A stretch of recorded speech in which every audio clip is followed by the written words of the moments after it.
Hello, I'm in the garage today with my Sega Genesis setup so that we could take a look at this 2-in-1 game I got from my Secret Santa this year, Funny World and Balloon Boy. There's the back. I kind of went over this. I showed this to you briefly in my video opening up my Secret Santa gift. And this was made by a company, or released by a company called Realtek. Based on what I read from the Bootleg Games Wiki, Realtek was a bootleg company based out of Taipei, Taiwan, which has been around until about 97, 98, made games for the Famicom and the Mega Drive. But yeah, so I did open this up already, off camera.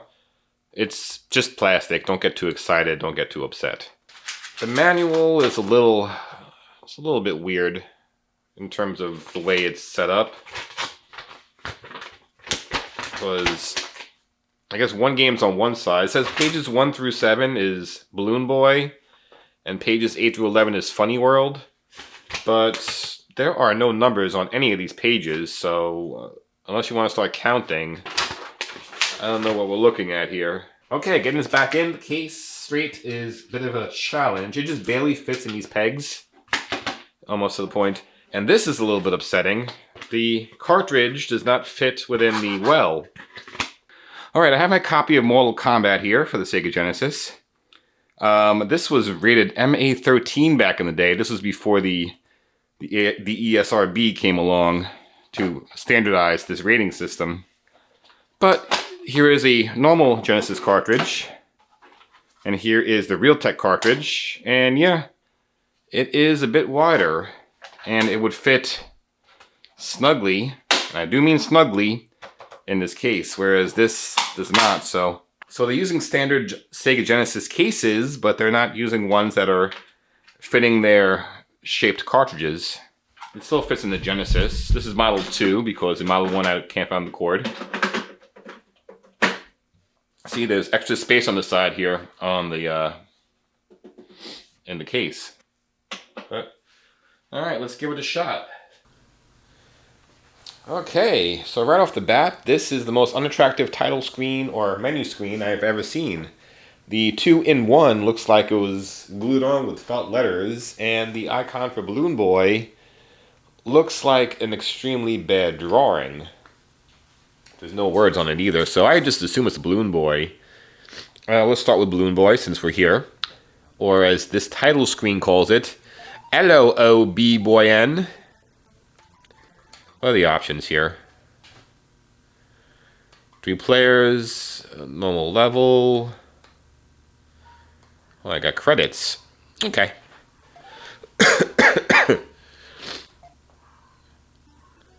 Scenery.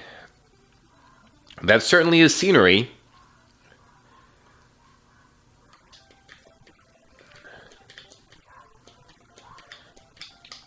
So, I assume the premise here, well, I'm gathering the premise here is that you're supposed to pop all these balloons with your balloon popping gun, and there's either treats that fall out, which you collect for points and or esteem, or enemies. The clock adds more time.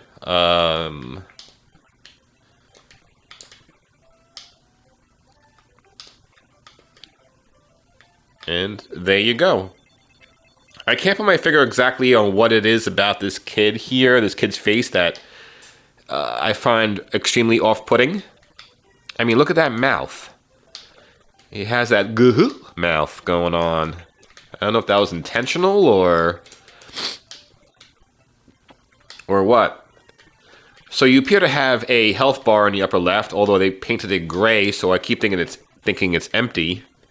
Because, you know, standard video game conventions usually has a 2-color. But while you also lose some health, these things slow you down, so you don't finish your balloon popping job in time. So here's the thing with this game. This game seems like it would have been a fun little title for the early Famicom/NES days, talking like black box games. You know, something that's kind of arcadey but simple. I think like Clue Clue Land, or what other games? This is like Balloon Fight. And this does remind me a little bit of Buster Brothers, except Buster Brothers had a lot more depth than, and by Buster Brothers I mean Pang.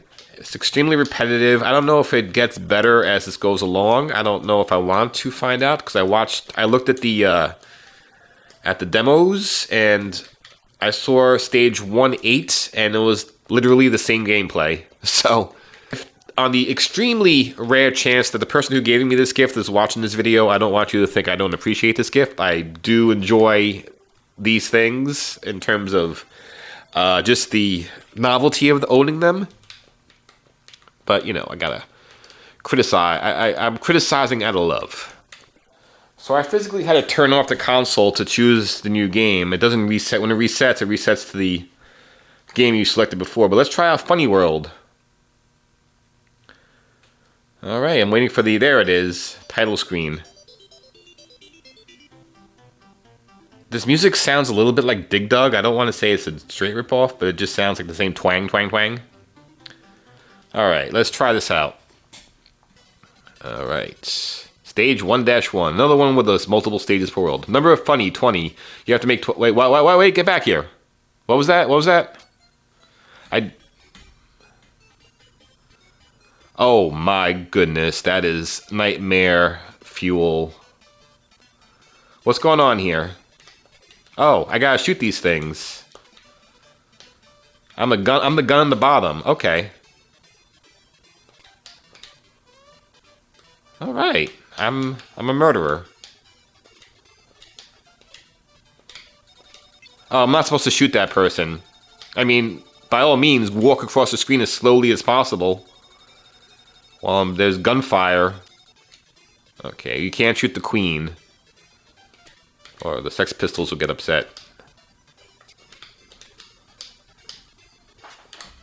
This is an extremely odd game. Stage clear. What did I do? Stage 1-2. Number of funny, 25. You have to make 15 hits. Okay, I could read that. I could read that a little bit faster now. These are called... Hey! Don't jump over my bullets. Get over here. Oh, I have a bomb. The C button is the bomb. Okay, so this is a interesting game, to say the least. I won't say good. Okay. Very interesting premise. Let me do this bomb again. That's okay. That's cool. Okay, well, as I said before, I definitely appreciate these types of games, so I'm keeping this. Gameplay-wise, they are not, you know, they're definitely what you would expect from a bootleg title. I do want to thank my Secret Santa. It's still a fun game to have. In the meantime, I'll see you tomorrow. I heard Mac got a Sega Genesis. I heard Mac got a Sega Genesis.